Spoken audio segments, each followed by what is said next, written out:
ಮತದಾರ ಪಟ್ಟ ಪರಿಷ್ಕರಣೆ ಸದುದ್ದೇಶಗಳನ್ನ ಇಟ್ಕೊಂಡು ಮಾಡ್ತಾ ಇರುವಂಥದ್ದು, ಅದಕ್ಕೆ ಕಲ್ಲಾಕುವಂಥ ಕೆಲಸನೂ ಮಾಡಬಾರ್ದು ಅನ್ನೋ ಆಗ್ರಹನ ಸಂದರ್ಭದಲ್ಲಿ ಮಾಡ್ತಾ ಇದ್ದೇವೆ. ವಿಶೇಷವಾಗಿ ಬೀದರ್ ಜಿಲ್ಲೆಯಲ್ಲಿ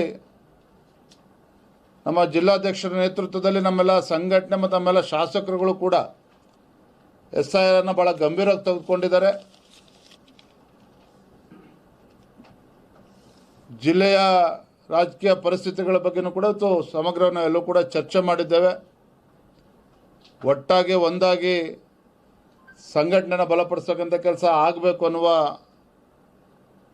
ಆಗ್ರಹವನ್ನು ಕೂಡ ನಾನು ಮಾಡಿದ್ದೇನೆ. Yes sir.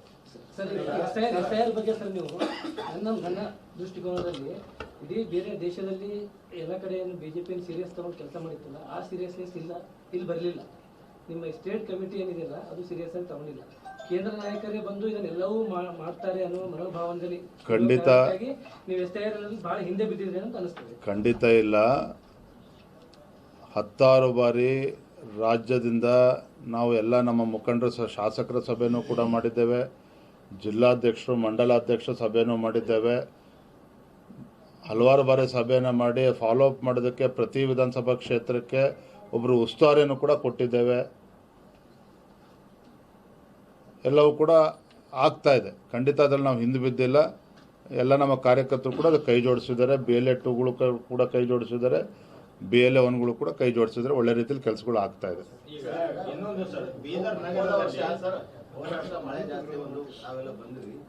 ರಾಜ್ಯ ಸರ್ಕಾರ ದುಡ್ಡು ಕೊಟ್ಟಿದೆ, ಕೇಂದ್ರ ಸರ್ಕಾರ ದುಡ್ಡೇ ಕೊಟ್ಟಿಲ್ಲ ಅಂತ ಆಗ್ಬಿಡ್ತಾರೆ. ರಾಜ್ಯ ಸರ್ಕಾರದ ದುಡ್ಡು ಬರೀ ಜಿಲ್ಲಾಧಿಕಾರಿಗಳ ಅಕೌಂಟ್ಗೆ ಜಮಾ ಆಯ್ತಾ ವಿನ ಅಲ್ಲಿಂದ ರೈತರಿಗೆ ಹೋಗುವಂಥ ಕೆಲಸ ಆಗಲಿಲ್ಲ. ಈಗ ಹಿಂದಿದ್ದಂಥ ಮುಖ್ಯಮಂತ್ರಿಗಳು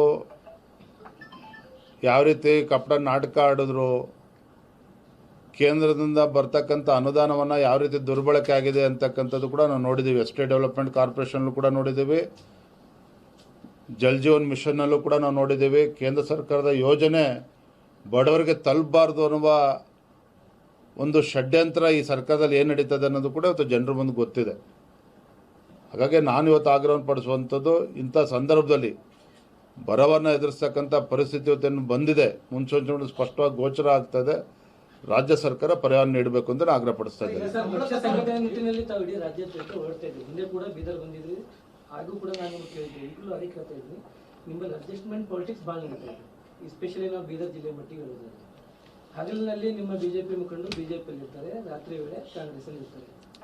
ನಿಮ್ಮ ಇಡೀ ಸಭೆಯ ಆಂತರಿಕ ಸಭೆಯ ವಿಷಯಗಳು ಸಚಿವರಿಗೆ ಹೋಗ್ತದೆ.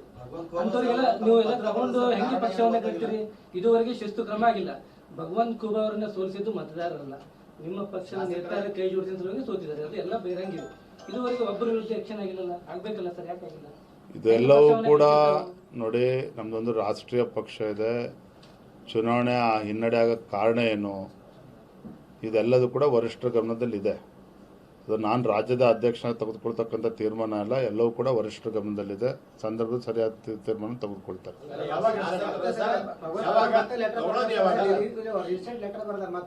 ಇಡೀ ದೇಶದಲ್ಲಿ ಬಿಜೆಪಿ ಮೋದಿ ಅವರಿಗೆ ಶಾ ನೇತೃತ್ವ ಚೆನ್ನಾಗಿ ನಡೆದ, ಕರ್ನಾಟಕದಾಗ ಅದು ವಿರುದ್ಧ ಹೋಗ್ತಾ ಇದೆ ಅಂತ ಬರ್ತಾರೆ, ಲೆಟರ್ ಬರ್ತಾರೆ. ಏನಂತಂದ್ರೆ ಪ್ರತಿ ಉಲ್ಟಾ ನಡೆದಿಲ್ಲ ಅಂತಂತಾರೆ. ಸೊ ಇಷ್ಟಾದರೂ ಕೂಡ ಯಾಕಾಗ್ಯದ? ಮತ್ತೆ ಹಿಂದೆ 2024 ಎಲೆಕ್ಷನ್ ಮುಗಿ 2 ವರ್ಷ ಆಯ್ತು, ಯಾವುದೇ ಕ್ರಮ ಇಲ್ಲ. ಅವ್ರು ಹಂಗೆ ಬಿಂದಾಸ್ ಇರ್ತಾ ಇದ್ದಾರೆ ಅಂತಂದ್ರೆ ಮತ್ತೆ ಮುಂದೆ ಹ್ಯಾಂಗೆ ಜನರ ಮುಂದೆ ಹೋಗ್ತೀವಿ? ಇವತ್ತು ಕೋರ್ ಕಮಿಟಿನಲ್ಲಿ ತಡೆಯೋಣ ಒಂದು ನಿಮಿಷ. ಪ್ರಭು ಚವ್ಹಾಣ್ ಅವರು ಬರೆದ್ರು, ಮತ್ತೊಬ್ಬರು ಬರೆದ್ರು, ಈ ರೀತಿ ಅನೇಕ ಸಲ ಬರ್ತಾರೆ. ನಮ್ಮ ರಾಜ್ಯದಲ್ಲಿ ಕೆಲವು ಜಿಲ್ಲೆಗಳಲ್ಲಿ ಸಂಘಟನಾತ್ಮಕವಾಗಿ ಈ ರೀತಿ ಸಮಸ್ಯೆಗಳಿದ್ದಾವೆ, ಆರೋಪಗಳಿದ್ದಾವೆ. ನಾನಿವತ್ತು ಕೇವಲ SIR ಹಿಡ್ಕೊಂಡು ಮಾತ್ರ ಬಂದಿರುವಂಥದ್ದಲ್ಲ. ಕೋರ್ ಕಮಿಟಿನಲ್ಲಿ ನಾನು ಎಚ್ಚರಿಕೆ ಕೊಡುವಂಥ ಕೆಲಸವನ್ನು ಕೂಡ ನಮ್ಮ ಶಾಸಕರುಗಳು ಕೂಡ ಮಾಡಿದ್ದೇನೆ, ಮುಖಂಡರು ಕೂಡ ಮಾತನಾಡಿದ್ದೇನೆ. ಇಲ್ಲಿಯವರೆಗೂ ಏನಾಗಿದೆ ಅದನ್ನು ಇಲ್ಲಿಗೆ ಬಿಡಿ. ಇನ್ಮೇಲಾದರೂ ಕೂಡ ನಾವೆಲ್ಲರೂ ಕೂಡ ಒಟ್ಟಾಗಿ ಒಂದಾಗಿ ಸಂಘಟನೆ ದೃಷ್ಟಿಯಿಂದ ಕೆಲಸ ಮಾಡಬೇಕು. ಇಲ್ಲ ಅಂತೇಳಿದ್ರೆ ಕಾರ್ಯಕರ್ತರೇ ಬೆನ್ನಡ್ತಾರೆ ಅನ್ನೋ ಮಾತನ್ನು ಕೂಡ ನಾನು ಹೇಳಿದ್ದೇನೆ.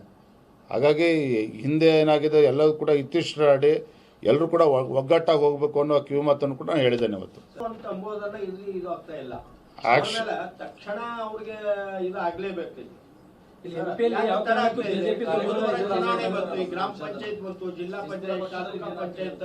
ಏನು ತಲೆ ಕೆಡಿಸ್ಕೋಬೇಡಿ, ಎಲ್ಲವನ್ನು ಕೂಡ ಸರಿಪಡಿಸ್ತೇವೆ. ಸರ್, JDS ಶಾಸಕರು ಆಕ್ಷನ್ ತಗೊಂಡೇ ತೀರ್ಮಾನ ಮಾಡಬೇಕು ಅಂತೇನಿಲ್ಲ. ಕೆಲವು ಪಕ್ಷದ ವಿರೋಧ ಇದ್ದವರಿಗೆ ಸಂಘ ಇಟ್ಕೊಂಡು ಕೂತ್ಕೊಂಡು ಇಲ್ಲಿ ನಿಮ್ ನೋವು ಅರ್ಥ ಆಗ್ತದೆ, ನಮ್ಮ ಕಾರ್ಯಕರ್ತ ನೋವು ಆಗ್ತದೆ. ಒಂದ್ ನಿಮಿಷ ತಡಿಯಪ್ಪ, ಇಲ್ಲ ಸರ್, ನಿಮ್ಮ ಪಕ್ಷ ಒಂದ್ ನಿಮಿಷ ತಡಿಯೋಣ. ನೀವು ಕೇಳಿ ಪ್ರಶ್ನೆ ಕೇಳಿದಿರಿ. ಮೇರ್ಸಿ ವೈಭವದಿಂದ ಮೆರವಣಿಗೆ ಮಾಡ್ತಾರೆ. ನೀವು ನಿಮ್ಮ ಕಾರ್ಯಕರ್ತರ ಭಾವನೆಯನ್ನ ಪತ್ರಕರ್ತರಾಗಿ ನೀವು ನಾನು ತಿಳಿಸುವಂತ ಪ್ರಯತ್ನ ಮಾಡ್ತಾ ಇದ್ದೀರಿ. ಅದು ನನ್ನದೇನು ತಕರಾರಿಲ್ಲ. ರಾಜ್ಯದ ಅಧ್ಯಕ್ಷನಾಗಿ ನನಗೂ ಕೂಡ ಸಾಕಷ್ಟು ವಿಚಾರಗಳನ್ನು ಕೋರ್ ಕಮಿಟಿಲಿ ಕೂಡ ಮಾತನಾಡಿದ್ದೇನೆ. ಒಗ್ಗಟ್ಟಾಗಿ ಹೋಗ್ಬೇಕು ಅನ್ನೋದನ್ನು ಕೂಡ ಹೇಳಿದ್ದೇನೆ. ಸರಿಪಡಿಸುವಂತ ಕೆಲಸ ಮಾಡ್ತೇನೆ. ಬೇರೆ ಪ್ರಶ್ನೆ ಹೇಳಿ. ಅವರು ಕುಮಾರಸ್ವಾಮಿ ಅವರಿಗೆ ಇಲ್ಲಿ ರಾಜ್ಯದಲ್ಲಿ ವಿರೋಧ ಪಕ್ಷ ಸತ್ತೋಗಿದೆ, ಹಾಗಾಗಿ ನೀವು ಕೇಂದ್ರ ಬಿಟ್ಟು ಬನ್ನಿ ಇಲ್ಲಿಗೆ ಅಂತ ಪತ್ರ ಬರೀತಾರೆ ಸರ್ JDS ಶಾಸಕರು. ಸರ್, ಇಲ್ಲಿ ಬಿಡ್ರಿ, ಅವರು ಪಕ್ಷದ ಅವ್ರ ರಾಜಕೀಯ ನಾನೇ ಹಾಲಿಂದು ರೈತರು ಪ್ರೋತ್ಸಾಹ ಧನ ಮೊದಲು 5 ಇತ್ತು, ಇವಾಗ 10 ರೂಪಾಯಿ ಮಾಡ್ಲೇಬೇಕು ಅಂತ ಹೇಳಿ ರೈತರು ಎಲ್ಲ ಕಡೆ ಹೋರಾಟ ಮಾಡ್ತಾ ಇದ್ದಾರೆ. ಇರೋ 5 ರೂಪಾಯಿ ಕೊಡ್ತಾ ಇಲ್ಲಲ್ರಿ ರಾಜ್ಯ ಸರ್ಕಾರ. ಕೂಡ ಈ ಸರ್ಕಾರ ಮಾಡಿಲ್ಲ, ಏನ್ ಹೇಳ್ಬೇಕಂದ್ರೆ ಸರ್ಕಾರ ಇರೋ 5 ರೂಪಾಯಿ ಇದು ಹಿಂದಿನ ಭಾಜಪ ಸರ್ಕಾರ ಯಡಿಯೂರಪ್ಪ ಮುಖ್ಯಮಂತ್ರಿಗಳು ಇದ್ದಾಗ ತಂದಂತ ಯೋಜನೆ. ಇದು ರೈತರಿಗೆ ಅನುಕೂಲ ಆಗಬೇಕು, ಬಡವರಿಗೆ ಅನುಕೂಲ ಆಗಬೇಕು ಅಂತೇಳಿ. ಈ ಕಾಂಗ್ರೆಸ್ ಸರ್ಕಾರ ಬಂದ ಮೇಲೆ ಗ್ಯಾರಂಟಿಗಳಿಗೆ ಹಣ ಕ್ರೋಢೀಕರಿಸೋದಕ್ಕೆ ಸಾಧ್ಯ ಆಗ್ತಾ ಇಲ್ಲ ಅಂತೇಳಿ ಈಗ ಕೊಡ್ತಕ್ಕಂಥ ಪ್ರೋತ್ಸಾಹ ಧನವನ್ನು ಅದನ್ನು ಕೂಡ ನಿಲ್ಲಿಸಿರುವಂಥದ್ದು. ಇನ್ನೂ 800-900 ಕೋಟಿ ರೂಪಾಯಿ ಹಾಗೆ ಬಾಕಿ ಉಳಿಸ್ಕೊಂಡಿದ್ದಾರೆ. ಹಾಗಾಗಿ ಇವರೆಲ್ಲ 10 ರೂಪಾಯಿಗೆ ಇರಿಸಿ ಇರೋ ದುಡ್ಡು ಕೊಟ್ಟರೆ ಇರೋ 10 ರೂಪಾಯಿ, ಇರೋ 5 ರೂಪಾಯಿನ ಫಸ್ಟ್ ಕೊಡ್ಲಿ.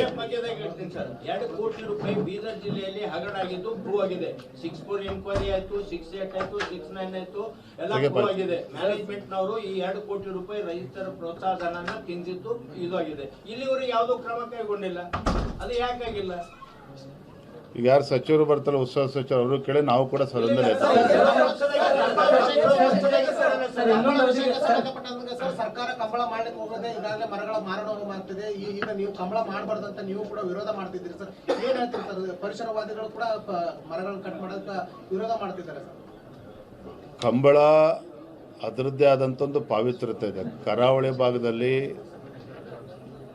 ಕರಾವಳಿ ಭಾಗ ಒಂದು ಸಾಂಸ್ಕೃತಿಕ ಉತ್ಸವ ಕೂಡ ಅದು ಆಚರಣೆ ಮಾಡುವಂಥದ್ದು. ಅದ್ರ ಬಗ್ಗೆ ನಮ್ಮದು ಕೂಡ ಅದಕ್ಕೆ ಬೆಂಬಲ ಇದೆ.